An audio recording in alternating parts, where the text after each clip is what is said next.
नमो नमो नमो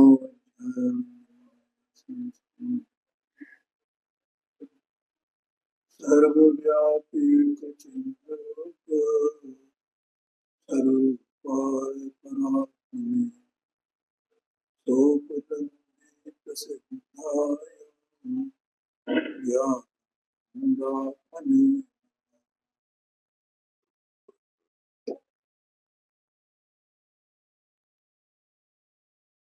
भगवान की दिव्य धनी का साथ ये जो प्रवचन साथी संत है, इसमें ये तत्व प्रज्ञापन महाधिकार और जैसा कि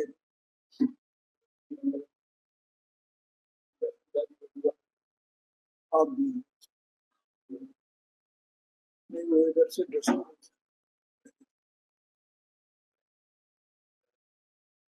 ये जो प्रवचन साथी ग्रंथ और जैसा कि अपन सब जानते हैं, इसमें द्रव्य का सामान्य स्वरूप बताया है। द्रव्य का कहो कि गे का कहो, सब ये है ना, जितने पदार्थ जगत में है ये सब ये है। वो जो ये है वे सब द्रव्यात्मक है, द्रव्य गुणात्मक है, ठीक है। और उनकी पर्याय होती है, द्रव्य गुणों की पर्याय होती है। और वो द्रव्य और उसकी जो गुण पर्याय है वे द्रव्य भूत ही है। मानो उन सबका आधार कौन है? द्रव्य ही है। वे सब गुण पर्याय द्रव्यमय है, द्रव्य गुण पर्याय में, ठीक है। अब यहाँ पर जो द्रव्य है और उसकी जो पर्याय है, तो द्रव्य तो स्वयं जो इन्हें गुण कहा जा रहा है, उन्हें यहाँ अन्वय शक्तियां कहा गया है। तो अन्वय शक्तियों का पुंज ही द्रव्य कहा गया।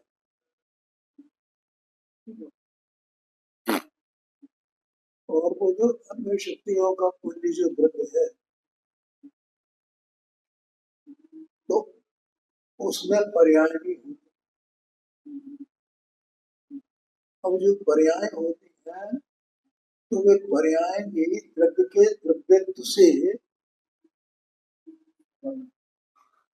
अनुबद्ध रहता है, रहती है पर्याय द्रव्य के द्रव्यत्व से अनुबद्ध रहता है, रहती है पर्याय, ठीक है। द्रव्य की तरफ से बात करें तो द्रव्य का द्रव्यत्व हर पर्याय में मौजूद है, ठीक है। फिर भी जो अन्वय शक्तियां हैं वे त्रिकाल कोटि स्पर्शी है। माने वो तीनों काल वैसे तो वैसे ही, वैसे तो वैसे ही, वैसे तो वैसे ही, वो पर्याय होने पर भी पर्याय क्रमानुपाती है। एक एक समय में एक एक पर्याय होती है, वो क्रम क्रम से होती है, तो भी उसमें द्रव्य अन्वय शक्तियों का उसमें परम व्यापक रहती, ठीक है। पर्याय क्रम क्रम से होती है, तो भी वो पर्याय उसी द्रव्य की जो द्रव्यत्व भूत जो अन्वय शक्तियां हैं, उन अन्वय शक्तियों का आश्रय करते हुए ये पर्याय उत्पन्न होती है, विनष्ट होती है, उत्पन्न होती है, ठीक है। तो इस तरह से एक द्रव्य को ही जब अन्वय शक्तियों की अपेक्षा से उसे देखा जाता है, ये तीनों का तो ये जो भोगा हुआ है, यही तो वही, तो उसी द्रव्य को सदुत्पाद कहा जाता है। और जब उसी द्रव्य को पर्याय की दृष्टि से देखा जाता है, तब उसी द्रव्य को असदुत्पाद कहा जाता है।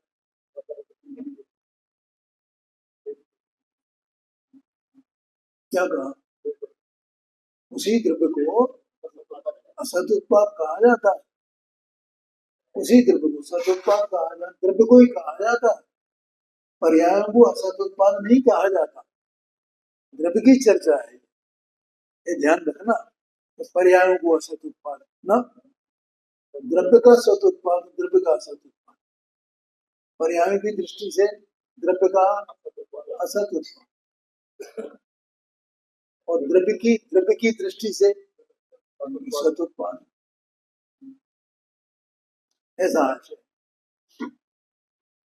अब यहाँ ये बता रहे हैं एक पर्यायों का उत्पाद है, उत्पन्न है, विनाश है, ये सब अपने अपने क्रम में हुआ है।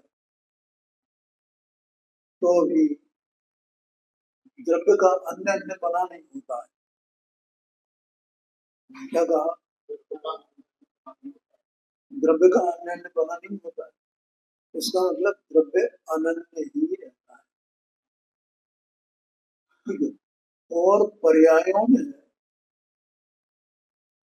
अन्वय शक्तियां विद्यमान है ना, तो भी वो जो पर्याय होती है वे पर्याय अपने स्वकाल में होती है ना, पूर्व काल में तो विद्यमान नहीं थी, पूर्व काल में तो कोई और पर्याय विद्यमान थी, वो पर्याय विद्यमान नहीं थी। ठीक है, इसका मतलब क्या हुआ? तो पर्याय अन्य अन्य होती, यद्यपि उन पर्यायों का आधारभूत भी अन्वय शक्तियां ही है। अन्वय शक्तियों के बिना पर्याय कैसे होगी? उसी की पर्याय है ना, उन्हीं का उत्पाद है ना, ऐसा है। तो इस प्रकार से यहाँ पर ये जो दो गाथाएं आ रही हैं 112 और 113, इनमें सतुत्पाद की अपेक्षा से द्रव्य का अनन्यपना, ठीक है, और 113 नंबर की गाथा में असत उत्पाद की अपेक्षा से द्रव्य का ही अन्य अन्यपना। समझ में आया क्या नहीं आया? ये बहुत सावधानी से समझने की आवश्यकता है। वही द्रव्य अन्य अन्य है, वही द्रव्य अनन्य है। पर्याय अन्य अन्य है ना, पर्याय के आधार तो द्रव्य ही है ना, तो वो द्रव्य ही अन्य अन्य पर्यायों में अन्य अन्य हो रहा है। क्या कहा? अभी जैसे द्रव्य का सतोत्पाद और असतोत्पाद द्रव्य के ही कहे दोनों है जी।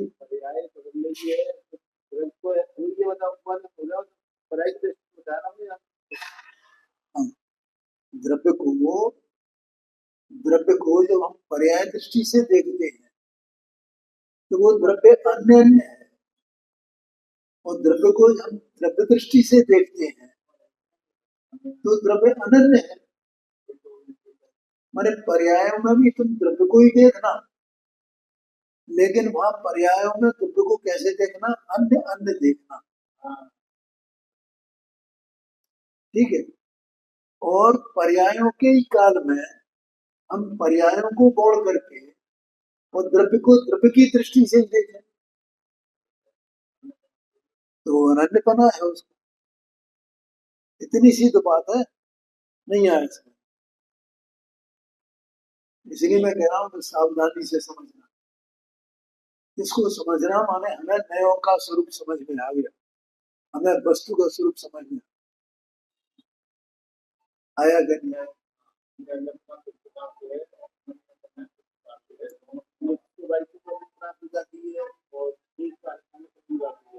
हाँ जी, हाँ जी। तो द्रव्य की बात है वो। हम द्रव्य को दो दृष्टियों से देख सकते हैं। जैसे पहले द्रव्य को सतुत्पाद, द्रव्य को असतुत्पाद, द्रव्य को ही कहा ना, ऐसे ही हम द्रव्य को दो दृष्टियों से देखते हैं। एक तो पर्यायों की दृष्टि से और एक द्रव्य को द्रव्य की दृष्टि से। और देख उसी द्रव्य को रहे हैं। ठीक है, जब पर्यायों की दृष्टि से देखेंगे हम तो उसी द्रव्य को उत्पाद विनाश वाला देखेंगे या अन्य अन्य पर्याय वाला देखेंगे। ठीक है, और जब हम पर्यायों की दृष्टि से नहीं देखेंगे, उसी द्रव्य को द्रव्य दृष्टि से देखेंगे, तो उसे कैसा देखेंगे? वो भूखा हुई ऐसा देखेंगे। आया ध्यान में क्या नहीं आया? ये आचार देव को यहाँ बताना है। ये बहुत महत्वपूर्ण बात है, इसलिए इसको सावधानी से और गंभीरता से हमें समझना। ठीक है, अब बना के चलते हैं। तो मैंने भूमिका बना दी है आप लोगों के लिए, क्योंकि 112 और 113 का क्या है कि अपने को सब कुछ जो अज्ञान है, जैसे पर्याय पर्याय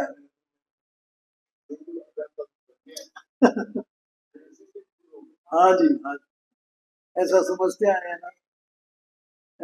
ये द्रव्य दृष्टि हो गई, ये पर्याय दृष्टि। अरे पर्याय दृष्टि का मतलब क्या है? ठीक है, पर्याय दृष्टि को दो प्रकार से कहा जाता है। एक तो सम्यक पर्याय दृष्टि और एक मिथ्या पर्याय दृष्टि।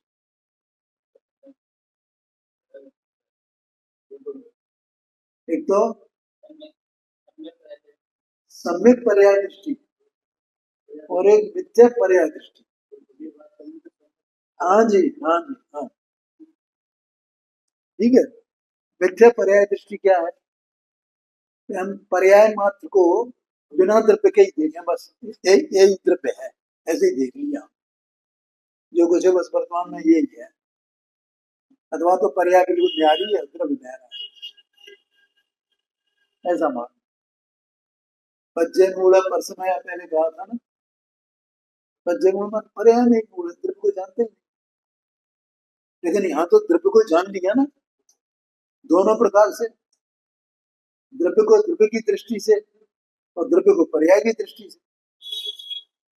क्योंकि पर्याय में भी द्रव्य ही विद्यमान है ना, द्रव्य के बिना पर्याय कैसे हो सकती है? केवल हमने पर्याय को मुख्य किया है, और जब पर्याय को मुख्य किया है तो द्रव्य को गौण किया है, द्रव्य के द्रव्यत्व को गौण किया, लेकिन उसे सर्वथा पर्याय ही वस्तु है ऐसा नहीं माना है। अथवा तो पर्याय में आ रही है और द्रव्य में आ रहा है, ऐसा भी नहीं माना। आगे समझ। अब जो पर्याय को मैंने सर्वथा ही द्रव्य मान ले, पर्याय के नाश से द्रव्य का ही नाश मान ले, तो पर्याय मूल हो गया।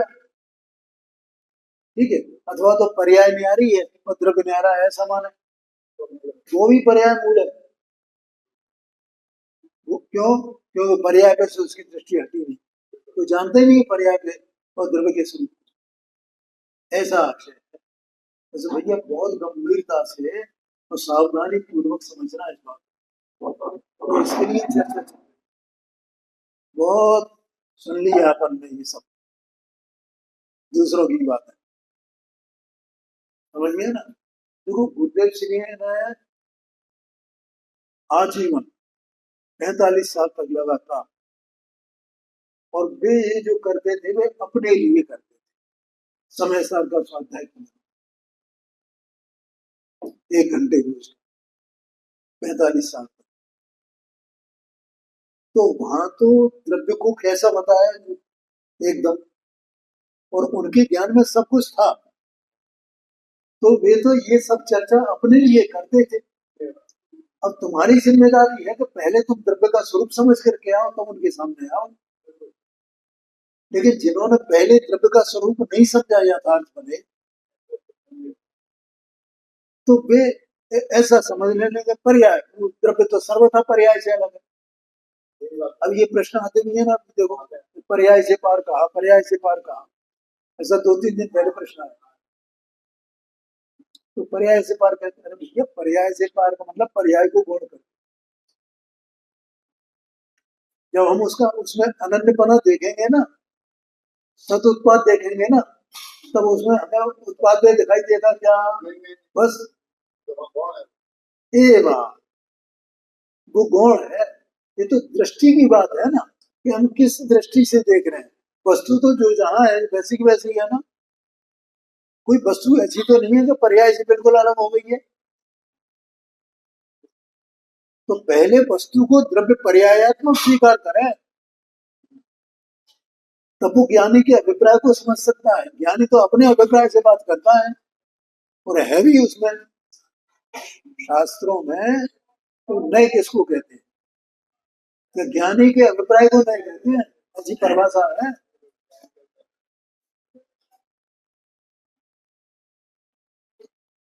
समझ में आया कि नहीं?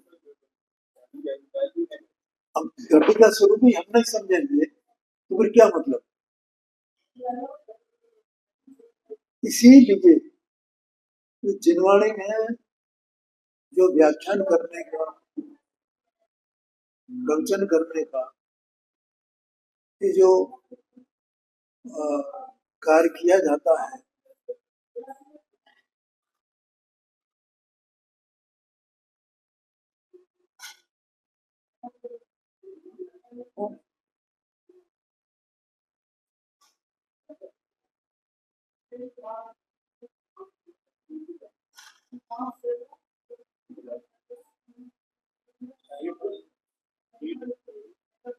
उसको अच्छी तरह बता देना भैया, उधर जाके बात करना। कौन अंकल?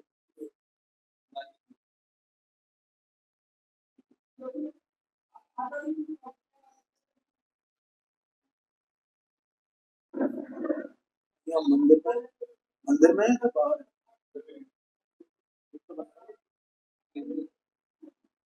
अंदर है, अंदर। भैया उनसे बोलो बात करो, या फिर बाहर जाके बात करो, उनसे कह दो।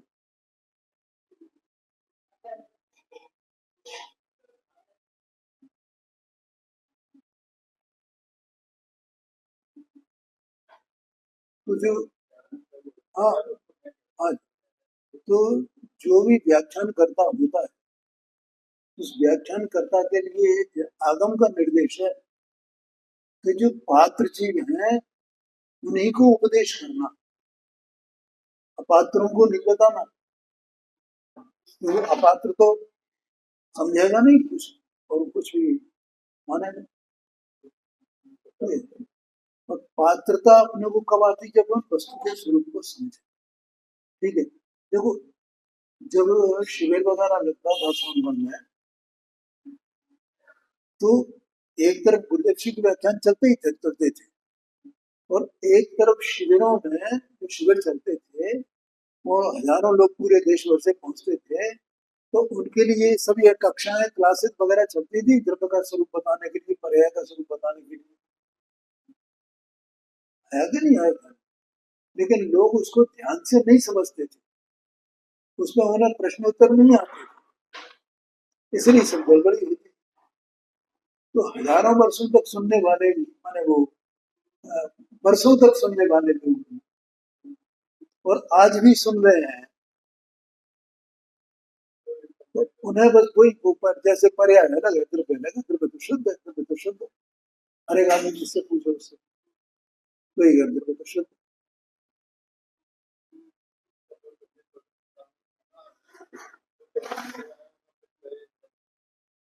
हाँ जी हाँ, तो वो द्रव्य दृष्टि की अपेक्षा से है वो। अगर जो गुणों का पिंड कहा जाता है, अन्वय शक्तियों का पिंड कहा जाता है। अब यहाँ दो दो चीजें हो गई ना, द्रव्य दृष्टि और पर्याय दृष्टि। लेकिन द्रव्य दृष्टि और पर्याय दृष्टि दोनों द्रव्य के बारे में ही है ना, ये समझना जरूरी है। अब जब पर्याय मलिन है तो वो द्रव्य की ही है ना, तो द्रव्य ही मलिन हुआ ना, कौन मलिन हुआ? द्रव्य, द्रव्य स्वयं उस पर्याय में समाया हुआ है ना, अभी तो बोला था।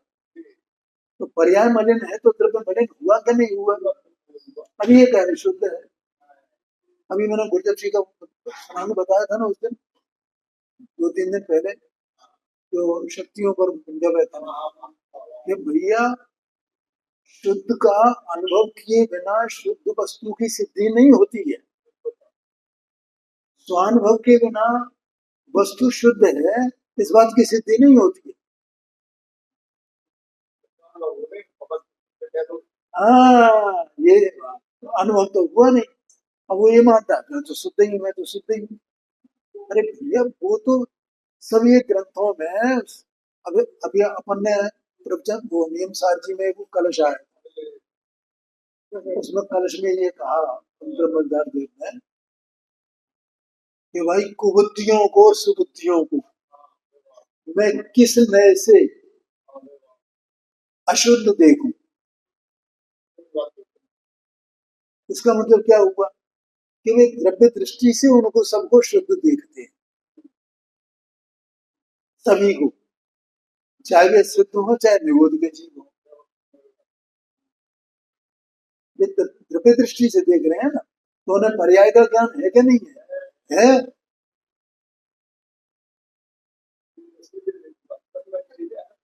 ये बात है, क्योंकि क्या है द्रव्य स्वयं परिणमित हो रहा है ना, अभी अभी नहीं हो रहा परिणमित, तो ये परिणमित कैसा हो रहा है? अशुद्ध रूप परिणमित हो रहा है ना, तो ये अशुद्ध हुआ या शुद्ध हुआ? कैसा हुआ? वो तो सभ्य शुद्धाओ शुद्ध है, वो तो ठीक है, लेकिन अभी कैसा परिणमित हो रहा है? क्या शुद्ध परिणमित हो रहा है क्या? सब जगह ये बात लिखी है, समय सार जी में भी लिखी है, जो शुद्ध जाने आत्म को वो शुद्धता को प्राप्त हो, और अविशुद्ध जाने आत्म को तो अभी अशुद्धता को प्राप्त हो रहा है ना, तो तू शुद्ध कैसे कहता है अपने को? वो जो सजीव शुद्ध है वो तो एक सामान्य कथन है, व्यक्तिगत कथन नहीं है वो। व्यक्तिगत तो ये है कि जो जैसा तू परिणमा है वैसा ही अभी है वर्तमान में। वो ये कहे मैं शुद्ध हूँ, मैं शुद्ध हूँ।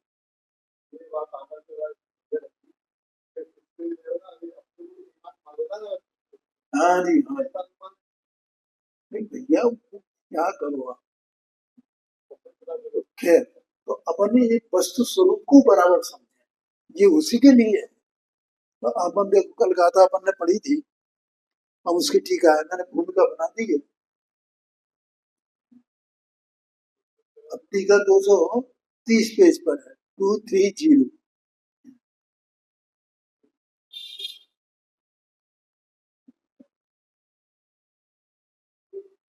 प्रथम तो द्रव्य द्रव्यभूत अन्वय शक्ति को कभी न छोड़ता हुआ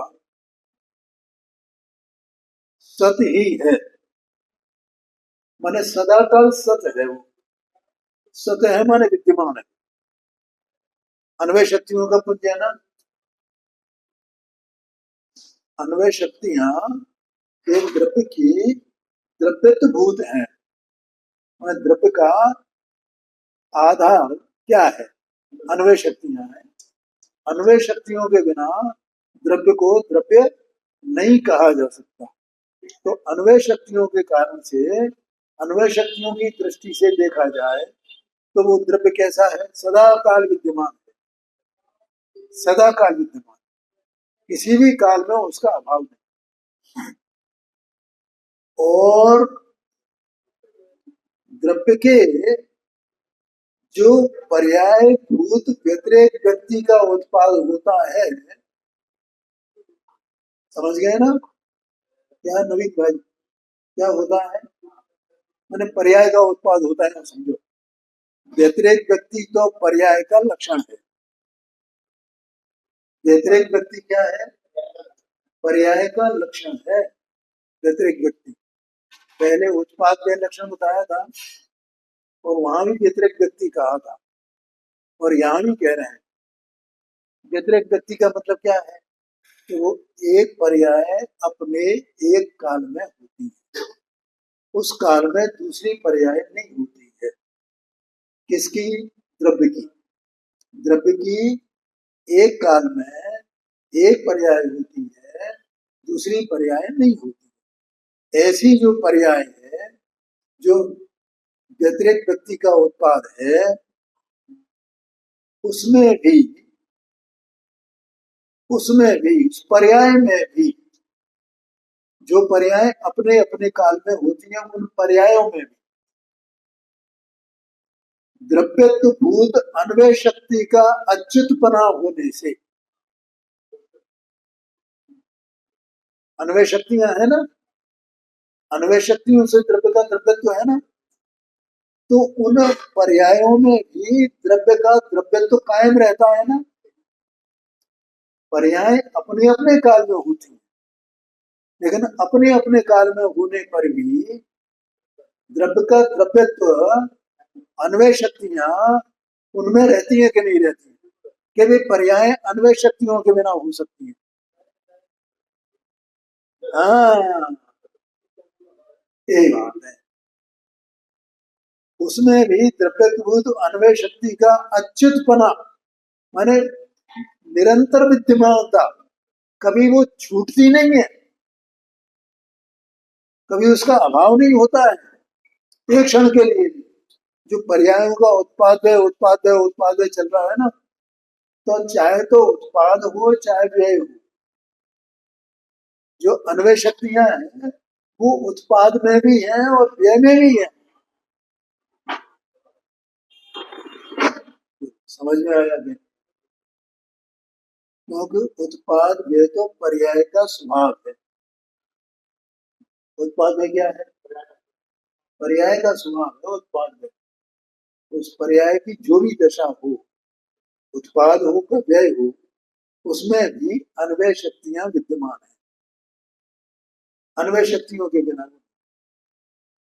ठीक है, जैसे देखो दृष्टांत के लिए, भैया ए जीव है, ठीक है। अब ए जीव कौन सी पर्याय वाला है? अच्छा, मनुष्य पर्याय वाला। अब इस पर्याय का अभाव होगा, मनुष्य पर्याय का अभाव होगा, और आगे को जो भी पर्याय मिले इसको, चाहे वो देव की मिले, फ्रेंच की मिले, नारकी की मिले, जो पर्याय हो, तो उस पर्याय में भी ये रहेगा कि नहीं रहेगा?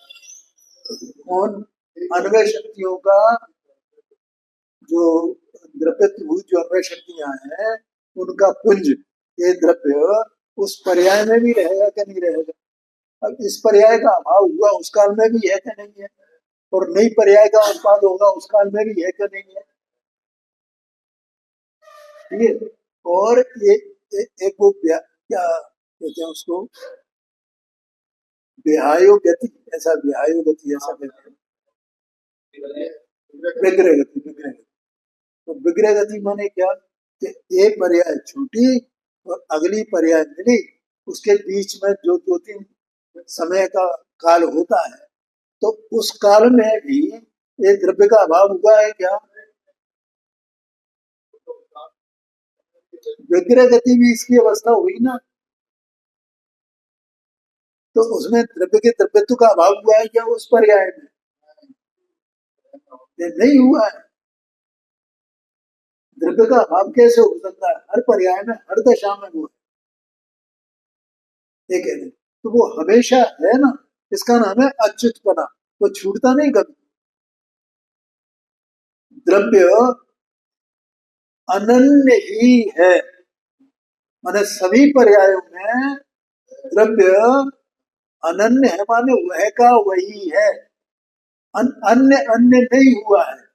पर्याय अन्य अन्य होती हैं, और जो अन्य अन्य होने वाली पर्याय हैं, उन पर्यायों में अन्वय शक्ति का पुंज जो द्रव्य है, उन पर्यायों को वो द्रव्य स्वयं ही आधार है। समझ में आया ना? लेकिन तो भी उन पर्यायों में द्रव्य के द्रव्यत्व का कभी अभाव नहीं होता है। तो इस तरह से वो द्रव्य अनन्य है। बदलती हुई पर्यायों में, उत्पाद वैरूप होती हुई पर्यायों में भी द्रव्य तो वह का वही है, अन्य अन्य नहीं है। पर्याय अन्य अन्य हुए लेकिन द्रव्य अन्य अन्य नहीं है, इसका मतलब अनन्य। अर्थात उस उत्पाद में भी अन्वय शक्ति तो अपतित अविनष्ट निश्चल होने से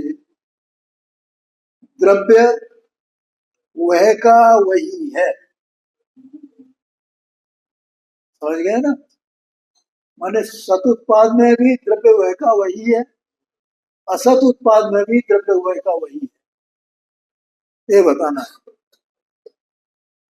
अन्य नहीं। इसीलिए अनन्य पने के द्वारा द्रव्य का सत उत्पाद निश्चित होता है। अनन्य पने द्वारा सत उत्पाद, सत उत्पाद माने क्या? वह का वही, वह का वही, यही तो सत उत्पाद है। और वह का वह नहीं, इसका नाम तो असत उत्पाद है। ठीक है, तो इसलिए क्या कहा? अनन्य अनन्य पने के द्वारा, माने अनन्य पने के कारण पर्यायों के बदलने पर भी द्रव्य का नहीं बदलना, पर्यायों का उत्पाद होने पर भी द्रव्य का उत्पाद नहीं होना द्रव्य के अनन्य पने को बताता है। ठीक है, और उसी को यहाँ सत उत्पाद कहा गया है। अनन्य पना कहो कि सत उत्पाद कहो, एक ही बात है। अर्थात उपरोक्त कथनानुसार द्रव्य का द्रव्यपेक्षा से, द्रव्य का द्रव्यपेक्षा से, आगे कहेंगे द्रव्य का पर्याय अपेक्षा से। अभी मैंने सब भूमिका बना दी थी ना आपके लिए। द्रव्य का द्रव्यपेक्षा से अनन्यपना है। द्रव्यपेक्षा माने जब हम द्रव्य को ही देखते हैं, पर्याय को नहीं देखते हैं। यही तो बोला था अभी मैंने कि द्रव्य को, द्रव्य एक ही है, वो द्रव्य गुण पर्यायात्मक है। उस द्रव्य को दो दृष्टियों से देखा जाता है। एक पर्याय की दृष्टि से देखा जाता है, उत्पाद विनाश के रूप में देखा जाता है, और एक द्रव्य के रूप में देखा जाता है। ठीक है, एक ही द्रव्य को दो द्रव्य, दो रूप से। लेकिन जो दोनों रूप हैं, उन दोनों रूपों में द्रव्य तो होगा वही है ना, निरंतर विद्यमान है ना, द्रव्य का द्रव्य पदार्थ, ये आशय है। इसीलिए अनन्य पने के द्वारा द्रव्य का सत उत्पाद निश्चित होता है। अर्थात उपरोक्त कथनानुसार द्रव्य का द्रव्य अपेक्षा से अनन्यपना होने से, द्रव्य का अनन्यपना किस अपेक्षा से? द्रव्य का अनन्यपना किस अपेक्षा से? द्रव्य अपेक्षा से। द्रव्य का अनन्यपना किस अपेक्षा से? द्रव्य अपेक्षा से। हाँ, वस्तु तो द्रव्य पर्यायात्मक है ना, एक साथ अपनी वस्तु है ना इधर, तो द्रव्य पर्यायात्मक है ना। अब हम इस द्रव्य पर्यायात्मक वस्तु को दो दृष्टियों से देख सकते हैं ना। कौन सी दो दृष्टि से? एक पर्याय अपेक्षा से, एक द्रव्य अपेक्षा से। अब ये पूरा का पूरा द्रव्य मौजूद है कि नहीं है, पर्याय सहित है कि नहीं है? अब इसमें से हम पर्याय को गौण करके द्रव्य ही को देखें, इसका मतलब द्रव्य अपेक्षा से देख रहे हैं ना इस वस्तु को, ये बात है। और जब हम इसको द्रव्य अपेक्षा से नहीं देखें, पर्याय अपेक्षा से देखें, तो अभी द्रव्य तो मौजूद है ना, हम देख नहीं रहे द्रव्य को, हम उसकी चर्चा नहीं कर रहे, हम उसकी बात नहीं कर रहे, हम तो केवल पर्याय की चर्चा कर रहे हैं। ये कौन सी पर्याय है? जैसे कल वो बताया था 122 नंबर की गाथा बताई थी ना, पंचाशत का संग्रह की, याद आ रही है? जीव का लक्षण क्या है? वो जानता है, देखता है, दुख से डरता है, सुख को चाहता है, शुभाशुभ भाव रूप वर्णित होता है, और उसका उसके फल को भोगता है। 122 नंबर का था, 50 का। तो ये सब क्या इतनी बातें कही, देखता है, जानता है, तो ये सब परिणमन है ना, परिणमन की मुख्यता है ना इसमें। अब ये कौन करता है? ये जीव करता है। अब इनको गौण कर दो, हमें दिखाना, देखना किसको है? जीव को देखना है। तो अब इनको गौण कर दो। ये तो काय के लिए बताए गए कि हम जीव को समझें, जीव में होता क्या क्या है। ये सब कार्य जीव में होते हैं ना, जानने का कार्य, देखने का कार्य, सुख की इच्छा का कार्य, दुख से डरने का कार्य, शुभ अशुभ भाव रूप परिणमन का कार्य है, और उसके फल को भोगने का कार्य किसमें हो रहा है? कल ये शाम को चर्चा आई थी ना, जीव में हो रहा है ना कार्य, ये कार्य हो रहा है। तो हम कार्य को ही देखें और जीव को न देखें, उसी को कार्य को ही जीव मान लें, तो पर्याय मूल हो गए। लेकिन ये पर्याय जीव द्रव्य की है, ये द्रव्य है ना कोई। हम पर्याय को गौण करें तो हम उस द्रव्य को देखें,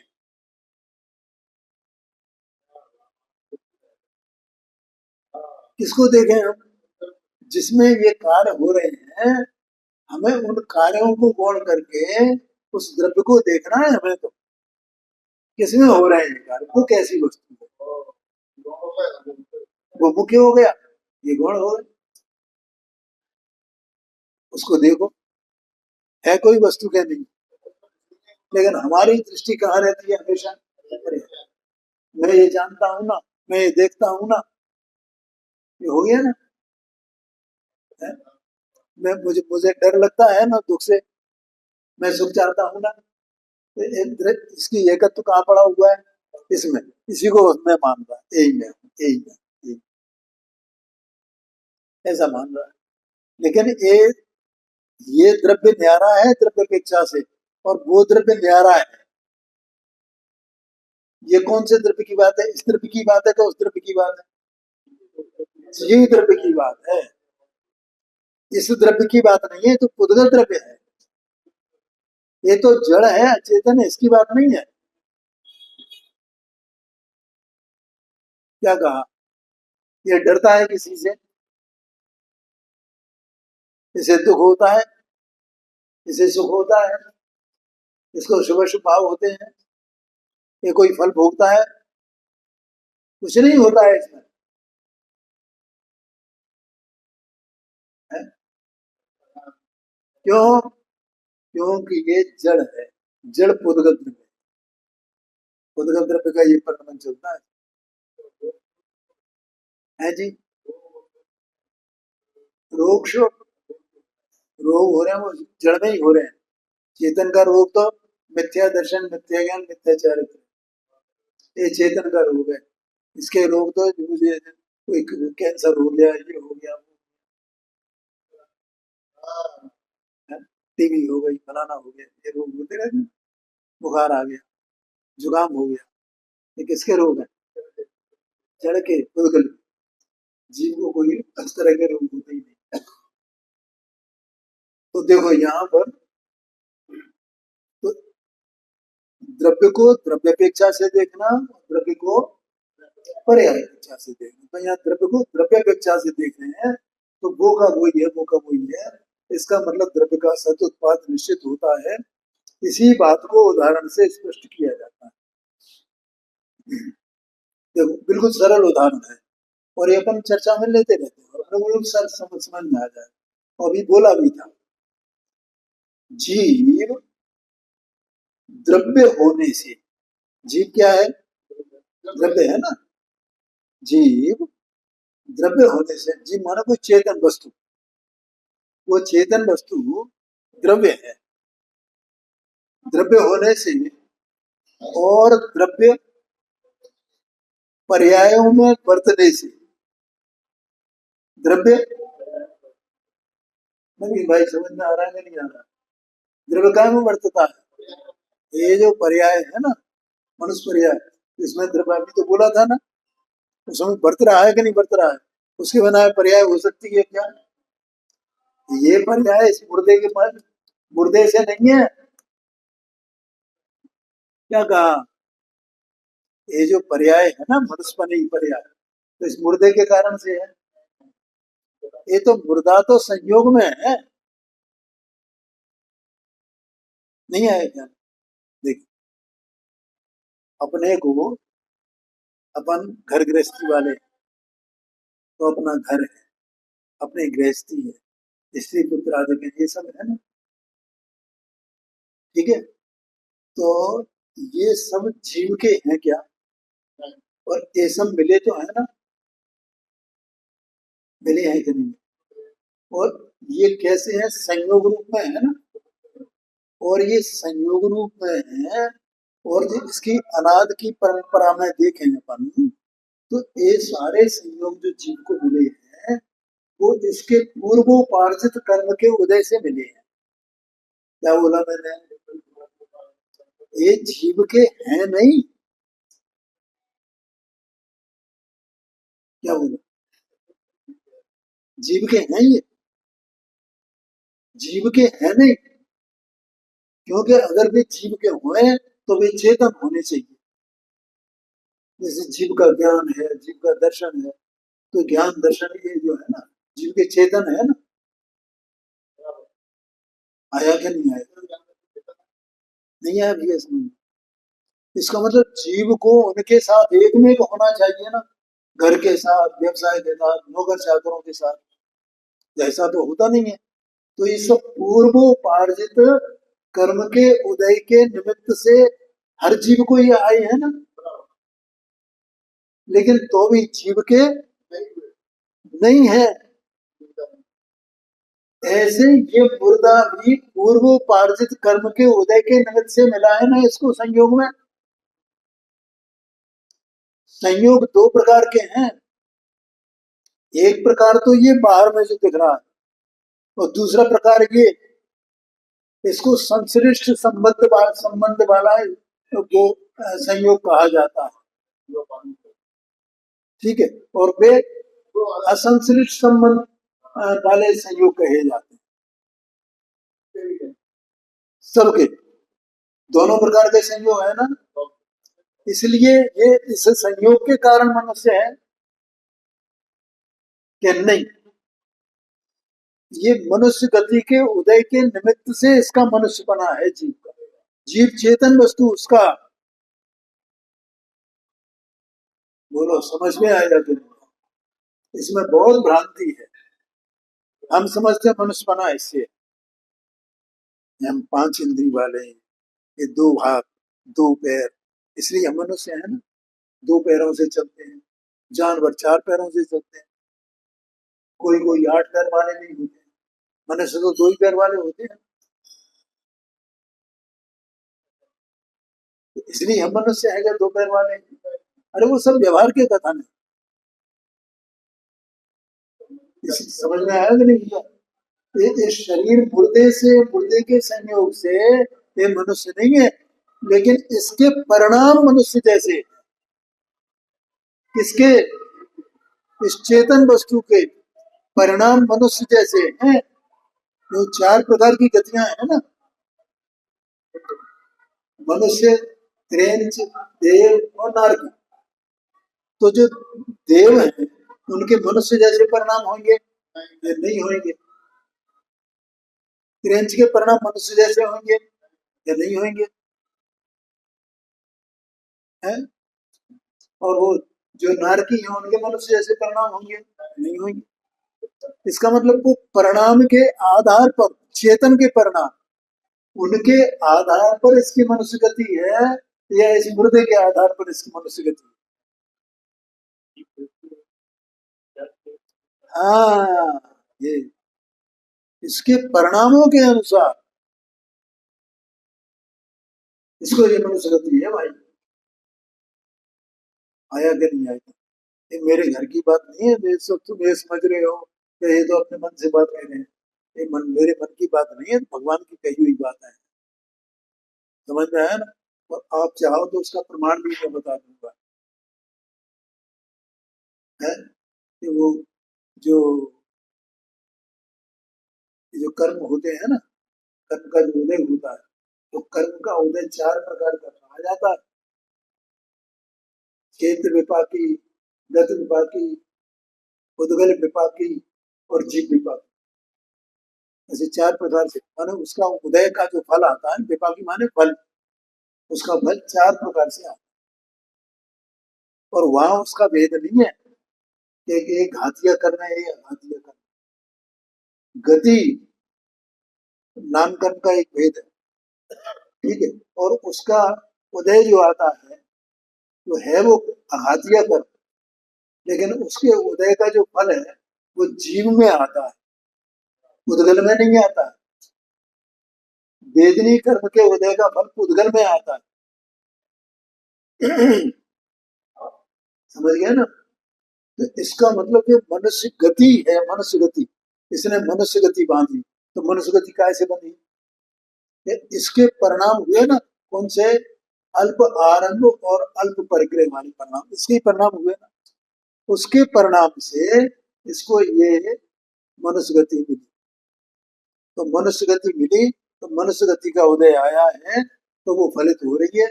इसके सारे मनुष्य जैसे विचार, मनुष्य जैसा व्यवहार, सब इसका मनुष्य जैसा है ना। तो त्रेंचो जैसा व्यवहार इसका नहीं है ना? बोलो है क्या? नारकियों जैसा व्यवहार है क्या? नहीं है। नारकियों का जो व्यवहार होता है वो मनुष्य जैसा होता है क्या? आप पढ़ो और तत्पर सूत्र उठा करके देखो, नारकियों के कैसे परिणाम होते हैं। तो तीसरा तीसरा अध्याय है ना तत्पर सूत्र का, उसमें पढ़ना कि कैसे उनके होते हैं। हाँ, जो भी होते हैं मतलब उसके उसमें पढ़ लेना। मुझे याद नहीं आ रही, उसमें दिए।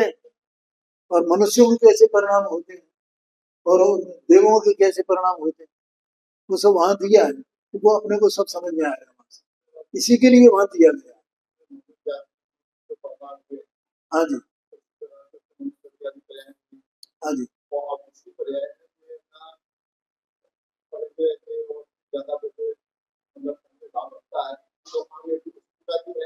अब वो बनाई तो बनाई, उसमें क्या है, उसका फल मिलेगा इसको।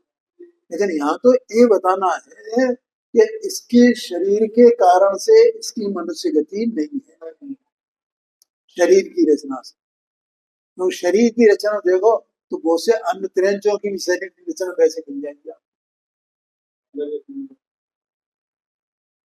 वो होता है ना, वो गुरिल्ला और वो क्या क्या होता है, तीन तरह के होते हैं ना। गुरिल्ला होता है, चिंपांजी होता है, और एक और होता है। हाँ, तो जो दो पैरों से चलते हैं, है? और उनकी पूंछ भी नहीं होती है ना, वैसे ही होते हैं ना।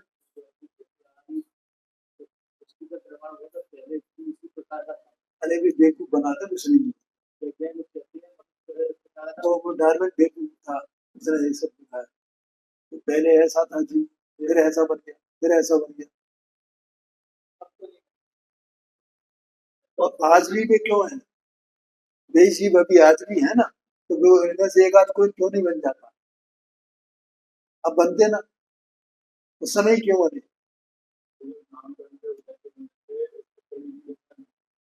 है जी।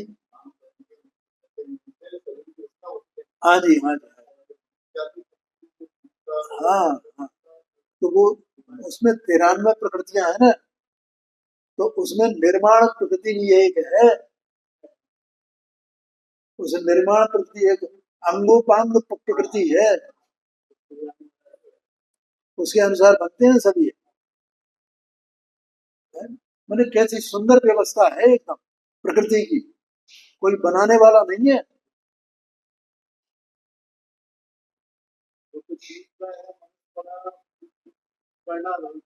हाँ जी, हाँ जी, हाँ जी, हाँ जी, हाँ जी। तो ये तो शरीर की रचना है, शरीर के कारण से ये मनुष्य नहीं है, ये कहना है।